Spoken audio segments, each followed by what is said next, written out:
Guys, cherry sa daanan namin. Tara, mamitas tayo ng cherry. Dito lang yan sa daanan namin. Cherry.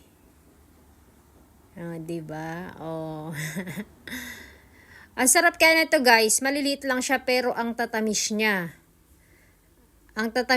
Tapos mahal kaya nito. Mahal nito sa market. Kasi ito yung ito yung maliliit na cherry pero ang sarap niya sobra, ang tatamis. O yan kami, ngayon naman, di na kami bibili, mamimitas na lang kami dito sa daan. O, di ba? Cherry kayo dyan. Ang tamis niya kaya, guys. Pitas-pitas lang kami ng cherry. Sarap. Matamis yan, guys. Ayan, diba?